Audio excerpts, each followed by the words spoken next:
Et coucou. J'espère que vous allez bien.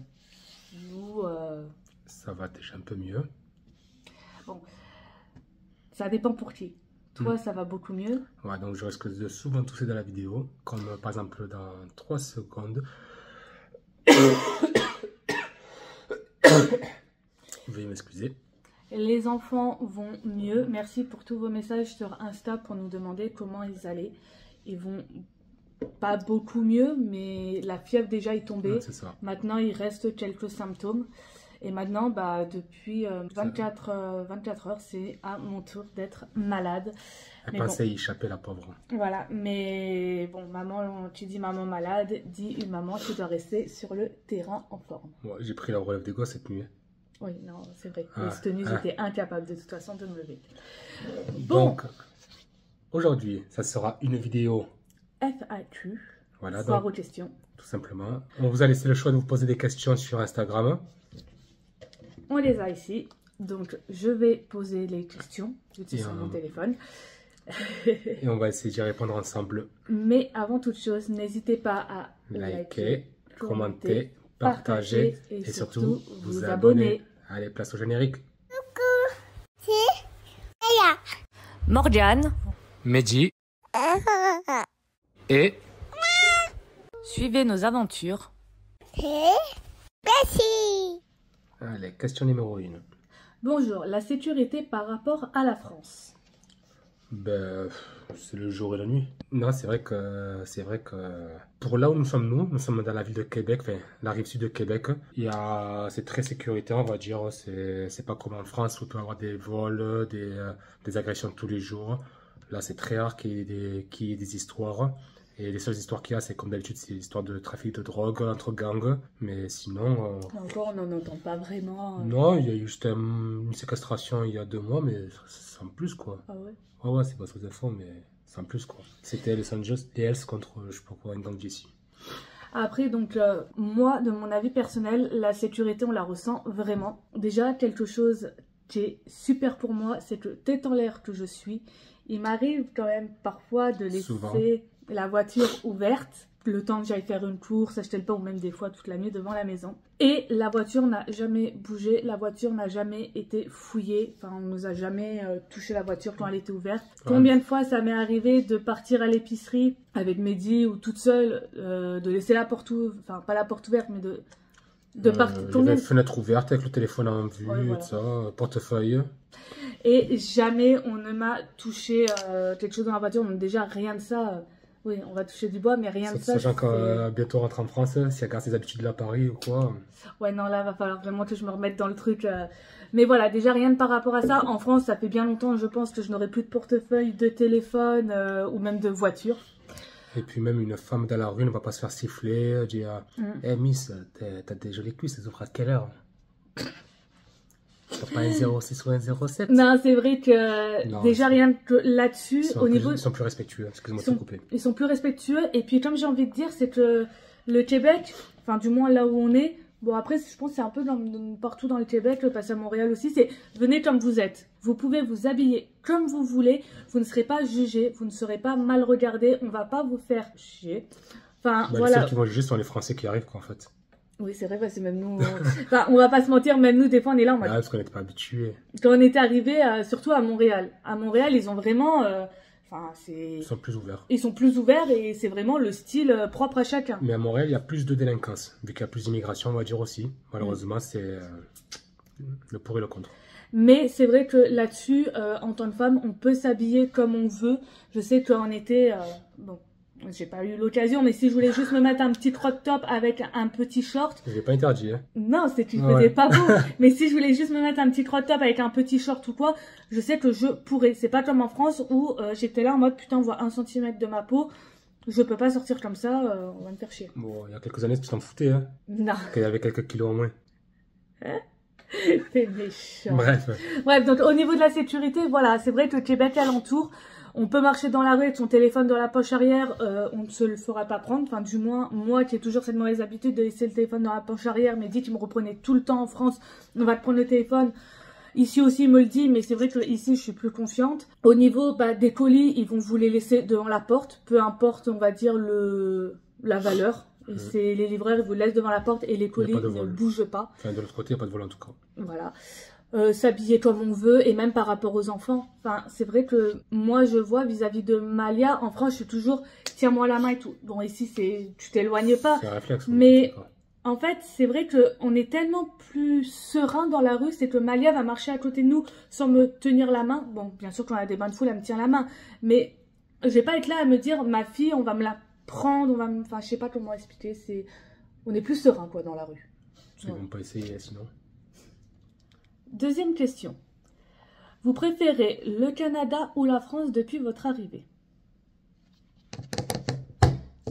Alors, je ne vais pas dire l'un ou l'autre, parce qu'en fait, c'est vraiment différent. Et à savoir que si vraiment on ne préférait pas le Canada ou on n'aimait pas le Canada, on ne serait pas ici, on serait déjà retourné en France. Déjà, voilà, faut se le dire là-dessus. Voilà, il y a du bon et du mauvais dans les deux, on va dire. Voilà. Pour être clair.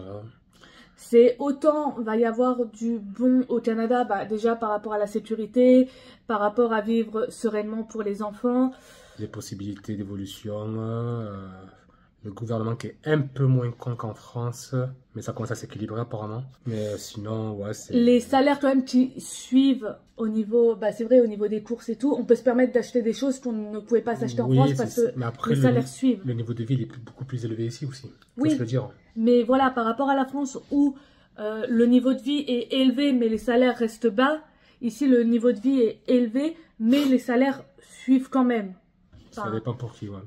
En tout cas, pour nous, dans nos domaines, ça suit quand même. Donc, non, c'est vrai que pour le Canada, il y a... pas spécialement de préférence pour le moment. On vit le jour, on profite du maximum. On verra par la suite. Pour l'instant, on sait qu'on est là encore pendant minimum encore 2 ans, logiquement. Parce qu'on a renouvelé mon visa. Et par la suite, on verra où ça nous mènera. Mais c'est vrai que, voilà, si on préférait la France et qu'on était vraiment malheureux au Canada, on ne serait pas là. C'est vrai que je fais beaucoup de coups de gueule. Après, on ne va pas vous cacher qu'il nous tente de rentrer en vacances quand même. Voilà. Il nous tarde de rentrer. Ça fait 2 ans. Il ne faut pas oublier aussi que la France reste notre pays natif. On a vécu, toi, 30 ans et moi, 25 ans en France. On a tout en France. On a nos familles, on a quand même nos petits quotidiens et tout ça. Donc tout ça, on ne peut pas se l'arracher du jour au lendemain. Après, c'est vrai que dernièrement, j'ai fait pas mal de petits coups de gueule sur le Canada. Excusez-moi. C'est pas méchant, voilà, mais c'est les choses qu'ils ont fait. Puis comme on vous a expliqué par message, on nous a demandé de faire ces vidéos-là, donc on les a faites, en sachant très bien que ça allait nous retomber dessus. Mais en fait, c'est pour montrer le pour et le contre. Il n'y a pas forcément tout qui est tout beau, tout rose ici. Voilà, le Canada n'est pas non plus un Eldorado. Non, ça n'est plus en tout cas. S'il faut, ça a été il y a 10 ans, 15 ans, mais depuis la Covid et compagnie, ça ne l'est plus. Tout le monde le sait, ça. Mais sinon, voilà, quoi. Après, on est très bien ici. Sinon, on fait ça, on s'en va direct. Faut se le dire. Mais voilà, donc préférence entre la France et le Canada depuis notre arrivée, on va dire que on n'est pas mécontent quand même d'être ici. Enfin, on est content quand même d'être ici. Ça nous fait une belle expérience. Y faire notre vie, je ne sais pas. Mais en tout cas, voilà. Il n'y a pas vraiment de préférence. C'est 2 pays où on est bien quand même et qui sont positifs ou sont négatifs. 3e question. Bonjour. Avez-vous réussi à vous faire des amis facilement? Amis, on va dire que non. Mais des connaissances, des collègues de travail, ça oui. Après, c'est vrai qu'on est très casanier, très chacun pour sa gueule, nous. On reste en cocon. Voilà, nous, on est très cocon familial à faire notre expérience, nous, et profiter à fond. Je pense qu'on a été... J'aime pas m'intégrer avec les autres, en fait. Voilà, déjà, Mehdi, il faut savoir, il est insociable. Moi, de base, je suis quelqu'un de très sociable et qui m'ouvre énormément. Mais j'ai pu apprendre avec la vie que très souvent, tu ressors plus déçu qu'autre chose. Donc, c'est vrai que maintenant, je me suis plus renfermée sur notre cocon familial. Donc, oui, on a des connaissances. De ce qu'on peut appeler des amis, non. De toute façon, déjà, en France, on en a à compter sur le doigt de la main, des vrais amis. Sur les phalanges, même juste. D'un doigt. Mais voilà, c'est vrai que après, je pense que c'est aussi compliqué de se faire vraiment des amis. Après, ce qu'on n'a pas forcément cherché, puis avec les enfants, c'est pas évident non plus. On peut pas sortir boire un verre avec les autres, tandis qu'on n'a pas de famille pour garder les enfants ou autre. Et puis même, je pense qu'il y en a beaucoup aussi de Français, voilà, qui vont avoir des connaissances. On se connaît par les réseaux, en s'étant déjà fréquenté 1 ou 2 fois. Mais je pense qu'aussi quand on s'expatrie, On veut tous profiter vraiment de notre propre expatriation aussi, de découvrir le monde, de se faire sa propre expérience. Et puis après, je pense qu'on a passé l'âge, on va dire. Enfin, on est entre deux âges. Parce que là où tu peux faire le plus de connaissances possible, c'est quand tu es vraiment vie active adulte, à 35-45 ans, on va dire. C'est plus facile de créer des liens d'amitié comme ça entre familles. Ou sinon, être les jeunes, mais sans famille en fait. Tu viens tout seul, en PVT ou autre, et là tu fais les soirées étudiantes, tu t'amuses et tout. Nous sommes des jeunes parents, donc c'est pas évident encore en fait. On est entre les deux tranches d'âge. On est entre les deux tranches d'âge et puis on a des enfants, donc ça bloque. Voilà, c'est ce que j'ai On dit. a fait trop jeune nos enfants. Pas forcément, on pourra en profiter plus tard. Non, enfin... Surtout que c'est pas fait jeune, Après, moi j'avais 30 ans, à peu près. Ouais, un peu moins. Parce que t'es vieux, toi. Ouais, toi t'es un enfant, j'ai un coup de corps. Non, mais voilà, après, nous, d'avoir des amis ou pas, en soi... On vit pas pour ça. Voilà, on est bien avec nos enfants, et puis... C'est déjà assez de travail. Puis voilà. 4e question. J'espère que tout le monde va mieux. Oui, Merci. un petit peu mieux, merci. Enfin, ça dépend. Que doit-on ramener de France selon vous? Ça dépend. Ouais, ça va être vraiment, ça dépend, c'est propre à chacun de tes besoins ou non.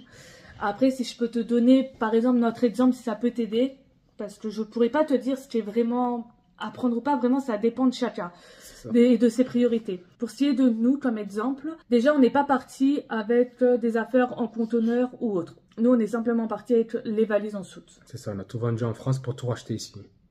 Après, Enfin, ça, voilà. presque tout vendu en France, on a gardé ce qu'on pouvait, voilà. Donc ça, déjà, c'est vraiment propre à chacun. Si tu veux emmener tes électroménagers et après adapter à ici, tes meubles... Après, pour faire son choix aussi, il faut bien savoir si vous comptez venir vivre ici à vie ou c'est juste une expérience de 2 ans, 3 ans ou autre en fait. Est-ce que vous venez directement avec une RP ou vous faites un PVT, après vous allez voir. Tout dépend de vos choix en fait de base. Et savoir si vous avez le budget de payer un conteneur, parce que ce n'est pas donné non plus. Et puis voilà quoi, il y a plein de choses à prendre en compte, je pense. Donc, pour nous, par exemple, on savait qu'on partait pour le moment pour 2 ans. Bon là, du coup, comme Mehdi a dit précédemment, on renouvelle. Mais comme on ne sait toujours pas si on tentera la RP ou autre, enfin voilà, ça sera d'autres vidéos, d'autres sujets. Mais donc nous, on avait fait le choix de toute façon de vendre un maximum en France pour pouvoir racheter ici et de garder certaines choses en France stockées que si on venait à devoir rentrer, on sait que déjà, voilà, on a déjà quelques options. On a quelques meubles, on a une voiture qui reste, voilà quoi. Donc nous, on est parti avec 6 valises en soute, 2 valises cabine et le petit sac à dos de Malia. Si tu veux. On n'est pas d'accord. En off, là, on n'est pas d'accord parce qu'il me dit qu'on est parti avec 3 valises cabine alors que je sais qu'on est parti avec 2 valises cabine. Non, puis après, on avait les sacs à dos, tout ça. Bref, dans nos valises en soute, sur les 6 valises, on a eu une valise déjà où c'était que de médicaments.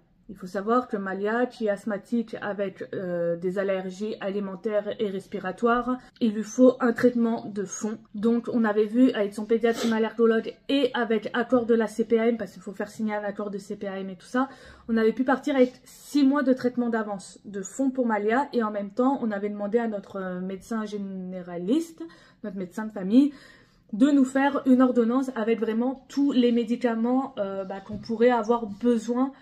Pour... Ce qui est doliprane, Efferalgan et compagnie quoi. Cortisone. Parce qu'ici il n'y a pas de cortisone en vente. Voilà. Ici il faut savoir que les médicaments c'est vraiment à l'américaine, c'est très réglementé. Il faut aller chez le médecin et on vous donne vraiment dans un pilulier au compte-gouttes par rapport à votre prescription. C'est pas comme en France où tu vas en avoir besoin pendant 4 jours mais on te donne une tablette qui va te durer pendant 1 mois. Donc on a vraiment pris de quoi faire de l'automédication parce qu'on savait que c'était un petit peu galère, un médicament à avoir et que nous, quand on est malade, on prend. Et puis c'était pour prévenir au cas où aussi, parce que comme on arrivait sans le temps de faire la RAMQ et compagnie, si on tombait malade à ce moment-là, parce que c'était pile poil le changement climatique entre l'automne et l'hiver, donc on ne savait pas si on allait tomber malade dès le début, pour prévenir un minimum quoi, on ne sait jamais. Donc une valise que de médicaments. Une valise qui était vraiment pour tout ce qui était bibelot, donc jouets de Malia, de petites peluches, je dois vous les ramener. Le sous-vide a été mon meilleur ami pour tout ce qui est peluche et vêtements. Une crêpe et des petites babioles, des petites décorations, photos que moi je voulais absolument avoir. Mehdi va te dire, moi j'aurais pu m'en passer. On peut s'en passer parce que c'est encore dans les cartons en bas. Donc pour dire que ça sert à rien quoi. Mais c'est vraiment des choses, non, j'ai des cadres photos que je voulais absolument ramener, mais rectification, c'est encore dans les cartons parce que Mehdi ne veut pas les accrocher. Voilà, nuance. Mais non, parce que chaque tour qu'on fait, on va devoir le réparer après. Donc je préviens quoi. Je Oui, sais mais que on j'ai est pas là resté. pour 2 ans, donc On en sait pas 2 ce que ans, demain tu vois, fait. tu peux me On sait mettre pas mes ce que demain- cadres. Non, j'ai pas envie de mettre des cadres. Enfin bon, donc du coup, je pense qu'ils vont rentrer avec moi cet été en France. Au moins, ça va être moins à ramener si un jour on doit rentrer. Et ensuite, donc, 4 valises pour tout ce qui était vêtements. Donc, comme je disais, le sous-vide qui est votre meilleur ami. Parce qu'on a le droit jusqu'à 23 kilos par valise. 23 kilos, c'est quand même énorme. Mais quand on a des vêtements, on peut pas rentrer jusqu'à 23 kilos quand on les met comme ça. Donc, le sous-vide, franchement, on a pu vraiment charger jusqu'à 23 kilos les valises. Elle a pu charger parce qu'au final, entre Malia et moi, il n'y avait qu'une valise. Donc, faut se dire qu'il y avait 3 valises pour elle. Et elle a trié, hein. Non, pas Si, elle a autant. trié. Bah, t'avais une valise pour les chaussures déjà. Valise cabine, du coup, il y a eu une valise où c'était pour les chaussures, une valise où c'était un peu du bric-brac, tout ce qu'on n'avait pas réussi à rentrer dans les autres valises. Et, Après, ouais, il y a quelques jouets de Malia. ouais, et le sac à dos de Malia avec, il y avait un peu de tout pour Malia dedans. Donc voilà, c'est vraiment après au niveau des vêtements. Bon, nous on est partis de nos doudounes North Face qu'on avait acheté en France parce qu'on savait qu'on arrivait entre 2 saisons et le temps qu'on ait les rentrées d'argent, qu'on soit équilibré et tout. On s'est dit au moins on a nos vestes et finalement elles sont nickel pour l'hiver donc on les a même réutilisées cet hiver. Mais après, j'ai envie de vous dire, ne vous prenez pas la tête à acheter des chaussures de neige en France. Non, il y en a ici. Ça, vous les achetez ici, vous en avez à Walmart, vous en avez partout pour le premier hiver. Nous, on s'est pas pris la tête à prendre de la marque. Tire, je crois. Ah non, et en plus, ça fait 2 ans qu'on les a. Et lui, ça a été Canadian Tire, moi, ça a été à Walmart. Malia, ses bottes de neige, chaque année, je le prends chez Walmart. Et franchement, moi, elles m'ont coûté 30 $. Malia, elle coûte pareil, entre 20 et 30 $. Bon, mais dit chez Canadian Tire, j'en ai eu pour un peu plus, genre 60 $. Mais voilà. C'est pas de la marque, c'est des chaussures de neige simples, mais j'ai envie de vous dire, du moment que vous avez les pieds au chaud et qu'ils sont pas trempés, vous en foutez que ce soit de la marque ou pas.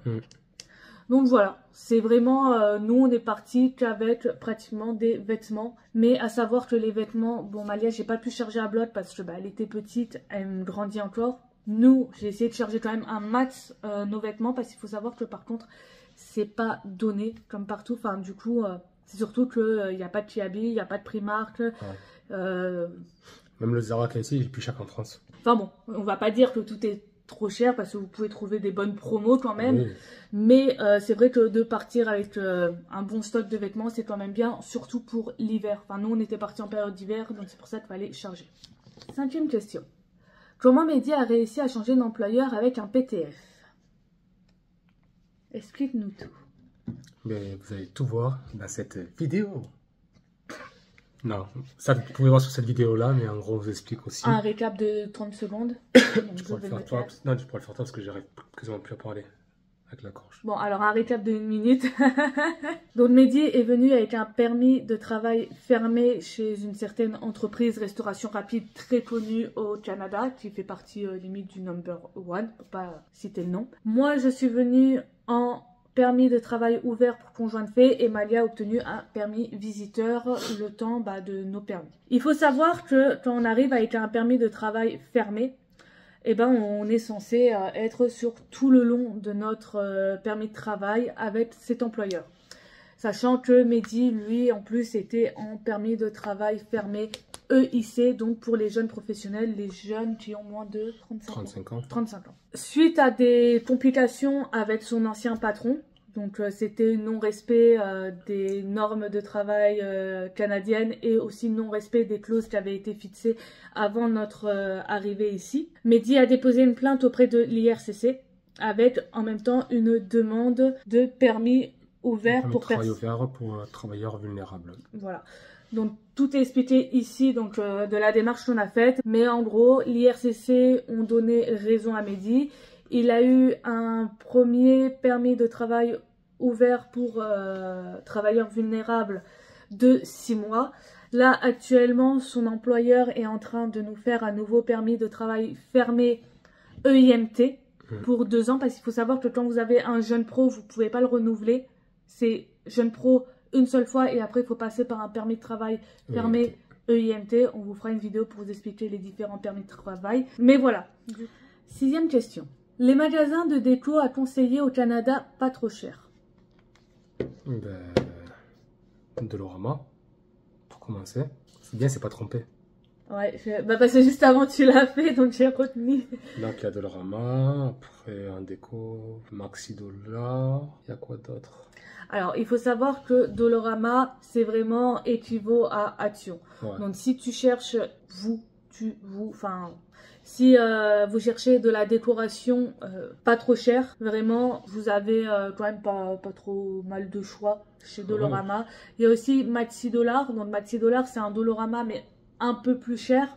On va dire c'est équivaut à Jiffy. Ouais, c'est avec plus de choix aussi, surtout. Oui, voilà, donc de Action, Dolorama égale Action, Maxi Dollar égale Jiffy. Donc c'est un petit peu plus cher, vous avez un petit peu plus aussi de choix. Mais c'est vraiment, c'est pas que de la déco, c'est vraiment de la nourriture, etc. Ouais, c'est vraiment une droguerie en fait, où vous avez de la nourriture, vous avez des équipements pour la maison, de la déco, enfin vraiment de tout. Et après, j'ai envie de dire, dans tous les magasins, il y a de la déco. Ouais. Non, ouais, dans tout ce qui est super. Il y a peut-être. Walmart et tout. Ouais, grosse enseigne, style Walmart, Canadian Tire. Après, les gros centres commerciaux, il y a aussi. Ouais. Mais voilà, après, est-ce qu'il y a vraiment des gros magasins de déco? Ça, je pourrais pas dire parce que nous, c'est vrai que... On n'a pas tout fait encore. Ouais, on n'a pas tout fait. Puis nous, du moment qu'on trouve, on va dire, dans les enseignes générales, on s'en contente. Si vous avez un Ikea. Oui. Voilà. Ça fait longtemps qu'on n'a pas été. Demain les dimanches. Ah demain on peut aller pour une chez Ikea. 7e et dernière question. Alors il faut savoir qu'on n'aura pas répondu à toutes les questions parce que vous avez été quand même pas mal à m'envoyer des questions. Donc on va faire une partie 1 là. Et dimanche prochain on vous fera du coup une partie 2. À voir s'il y aura peut-être une partie 3, 4, 5, 6, 7, 8, 9, 10. Bon, déjà il y aura une partie 2 par rapport à là toutes les questions que vous m'avez posées cette semaine. Donc question 7. À chaque passage aux urgences de Mehdi, j'aime bien parce que c'est de Mehdi, les gens ils ont compris que c'était Mehdi qui se blessait souvent. J'ai un manque de vitamine D, ça fait 2 ans que je n'ai pas vu le soleil. Pour un gars du sud, c'est très compliqué. Vous devez comprendre. Soyez solidaires s'il vous plaît. Mettez un petit like, c'est bon, je te coupe plus. À chaque passage aux urgences de Mehdi, avez-vous dû payer? Bien heureusement non, sinon on serait plus là, on n'aurait plus d'argent. Donc déjà pour le temps qu'on fasse la RAMQ, on avait, comme on avait dit, ramené des médicaments pour pouvoir se faire de l'automédication et éviter de payer. Parce qu'il faut savoir que ici, ça chiffre très vite. J'ai pu voir que rien que l'inscription, pas la visite, mais quand vous allez à l'urgence, rien que de passer au triage et de faire l'inscription, ça peut facilement être entre 700 voire 1100 $. Sans avoir ensuite eu la consultation avec le médecin. En vrai, je me laisse mourir. Donc non, on n'a pas payé les consultations parce que en étant en permis de travail fermé, on a pu, donc Mehdi, et du coup nous rattachés à son permis de travail fermé, on a pu bénéficier de la RAMQ, donc le régime d'assurance maladie québécois. Après, c'est des démarches à faire, heureusement qu'elle est très douée pour tout ce qui est démarches administratives. D'ailleurs, si vous voulez qu'on fasse les papiers alignés, on vous les fait. Non, je plaisante. Mais heureusement qu'elle a été réactive pour faire les papiers et tout ça, donc on a eu les cartes assez rapidement. Donc ici, je vous mets les démarches administratives qu'on a eu à faire, qui vous expliquera du coup pour la RAMQ. Il faut demander un formulaire, je n'ai plus de nom, mais un formulaire à la CPAM. Et ensuite, dès que vous arrivez au Québec, il faut faire un rendez-vous téléphonique avec la RAMQ. Essayez de prendre votre rendez-vous téléphonique dès la France. Parce que franchement, les délais et rien que le temps de pouvoir décrocher un rendez-vous, c'est quand même vachement long. Et ensuite, ils vont vous renvoyer chez vous, en gros, un formulaire à compléter. Vous joignez le formulaire de la CPAM, vous l'envoyez. Ils disent qu'il y a à peu près 3 mois de délai et vous recevez votre carte de RAMQ. Et à partir de là, c'est la libération. Vous ne payez plus, enfin du moins c'est égal au tiers payant pour les consultations. Vous ne payez plus les consultations, par contre les médicaments. Attention, alerte spoiler, la RAMQ ne prend pas en charge les médicaments, comme la CPAM par exemple en France.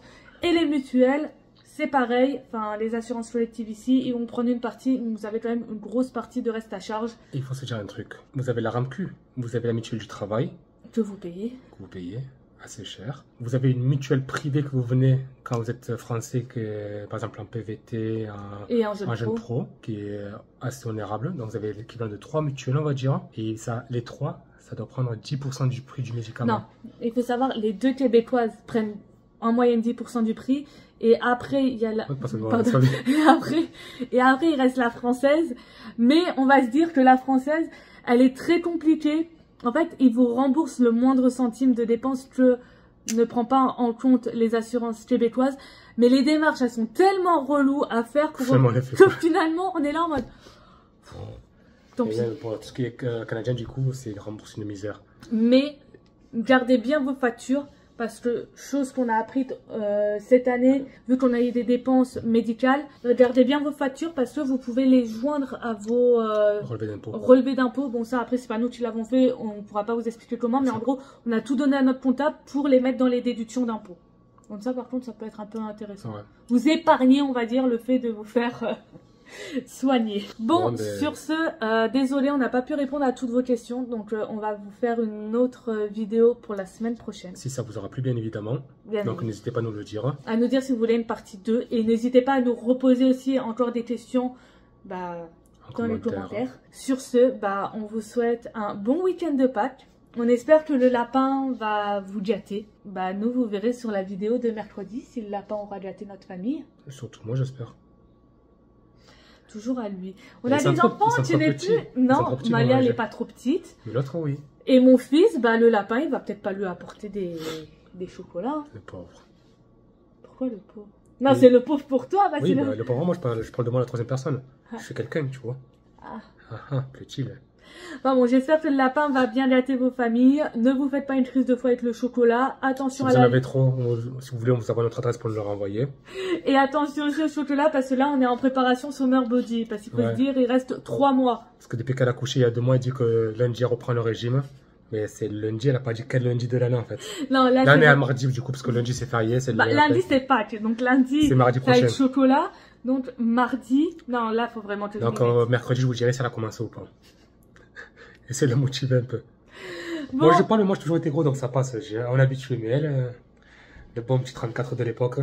non, mais j'étais trop maigre. Ouais. Mais c'est même toi, tu disais que j'étais trop maigre. Oui. Ah, comment il m'a viré, vous avez vu le... Bon, Pas trop allez, d'affection. sur Bon, sur ce... ce, on vous dit à la semaine prochaine. Bye.